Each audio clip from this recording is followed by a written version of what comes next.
As usual, I began by assembling the cockpit for the aircraft. Then I glued the cockpit into the fuselage halves. After that, I glued the fuselage halves together.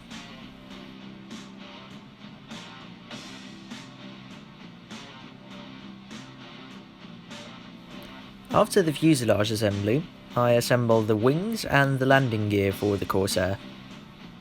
The assembly was a very straightforward operation. I glued the landing gear together and the insides of the landing gear, and after that I glued the radiators in place.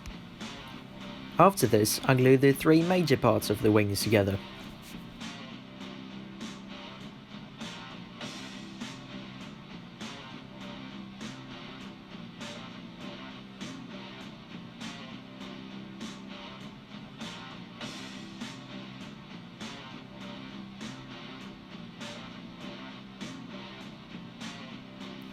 The pieces for the engine was very basic. It only had half a radial engine moulded onto a flat piece of plastic to fit inside the cowling.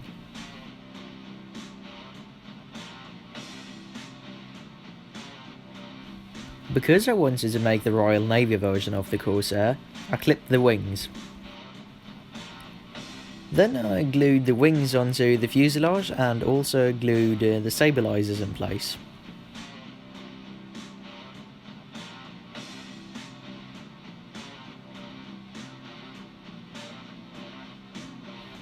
And after that, I glued the engine in place. I now fitted the landing gear to the aircraft. The landing gear was a pretty simple job, but there were some pieces that were a bit hard to understand how they were supposed to fit. I painted the underside of the aircraft using Humbrol 90. I thinned the paint to a rough ratio of about 1 part paint and 2 parts water.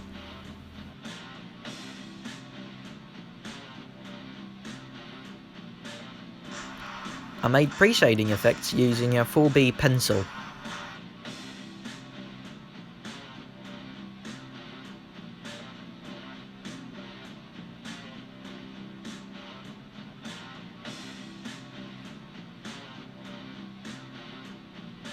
I then painted the underside using Humbrol 90 that had been thinned to a ratio of about 1 part paint, 5 parts water.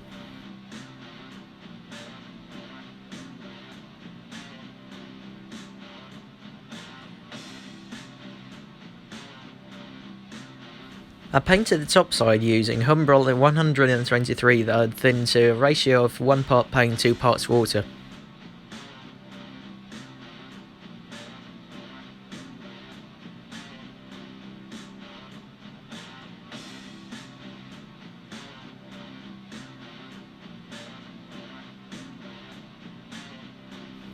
The green part of the camouflage was painted with Humbrol 226. The decals were applied using warm water and then fixed in place using microset.